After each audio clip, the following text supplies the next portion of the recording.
Sugary foods are substances that are very addicting, and they speed up the process of becoming obese. According to the CDC.gov, the average American consumes 71.14 grams of sugar each day. That's almost double the amount of sugar that is recommended for a normal person each day. Some of you might know or be related to someone that is currently obese or is becoming obese.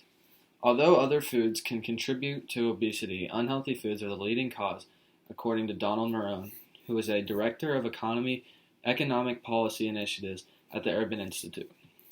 Unhealthy and sugary foods should be heavily taxed to help people live healthier lifestyles, help reduce obesity rates, and prevent many obesity-related illnesses and deaths in the U.S.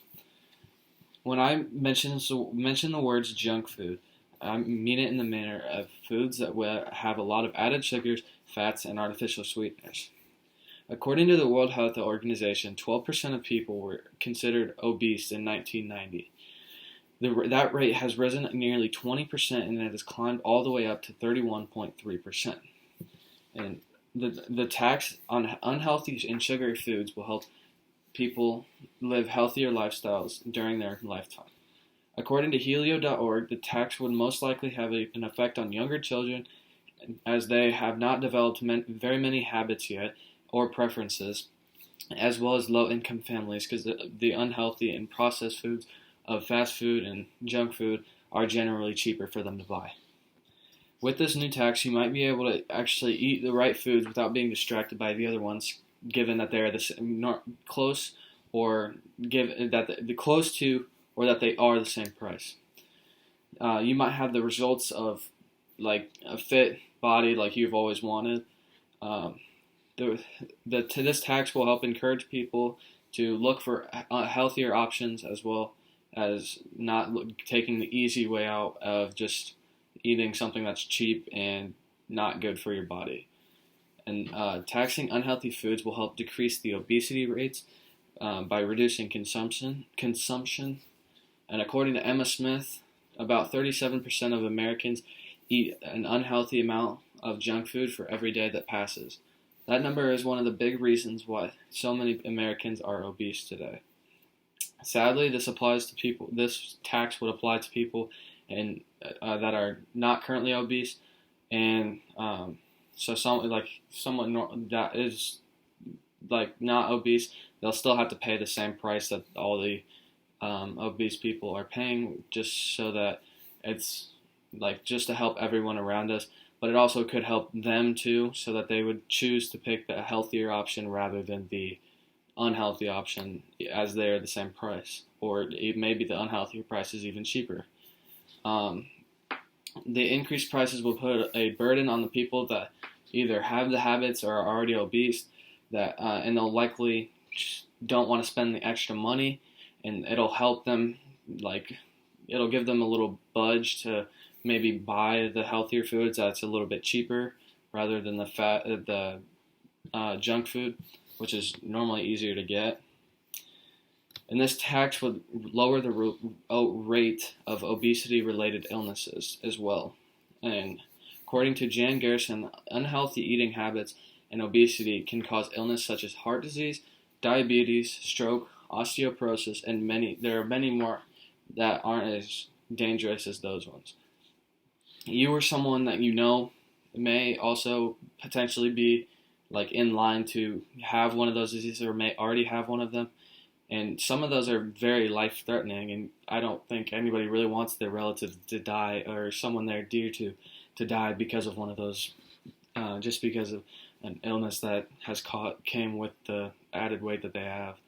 And to prevent most of these illnesses, one must develop better eating habits, and this tax would be improved to try and help limit the consumption of these foods. So overall, the tax would be indirectly helping prevent most of these life-threatening diseases by reducing the rates of obesity and having people try and eat healthier foods. But some people may say, what if the people that already have habits, what is going to happen to them? Are they going to continue to buy it? Because they could potentially have an addiction. It's more convenient. It's everywhere. It might be more enjoyable to them. But in like after this tax, the healthier foods might be cheaper. Low income families, they'll find alternate foods that like they'll try to find foods that are often cheaper than the others. But if this tax will raise the unhealthy foods like above the um, healthier foods, then they're most likely going to choose the one that's costs less money. And this tax could be like a jump start to help break a habit of someone that already is like suffering from obesity and eating like very unhealthy foods all the time. But although some people may continue to buy it, the majority of people aren't going to want to pay the extra added money just to have like a little bit of a snack every once in a while. And also limiting the amount of people buy by increasing the prices may help prevent the future generations from developing it, as the rate of like how much people are buying or eating could go down each generation and help prevent or help the obesity rate decrease throughout the years. And a good analogy with this tax is a smoking tax that was placed in 2008 has shown proof that the amount of cigarette smokers has decreased because of the added tax. According to healthypeople.org, the original 20.9% of Americans that smoked in 2008 has decreased to an all-time low of 14.1% in 2017.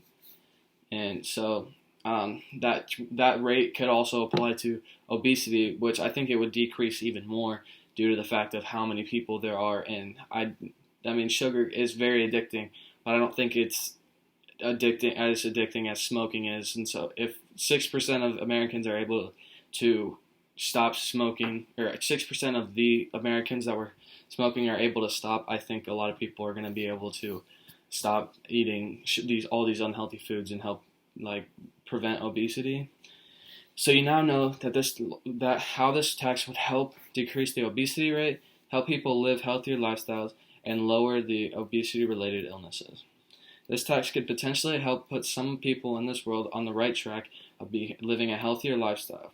Some people need something that could help them stop eating such unhealthy foods, and this tax factor could help them. Could be the help they need. I think that this 31.3% obesity rate that I mentioned earlier will decrease if this tax is implemented. And with your guys' help, I think that we can lower this rate as much as as to an all-time low as it was in the 1900s. And according to Helio.org, they're predicting that this tax will lower the obesity rate by nearly 10% in the upcoming future.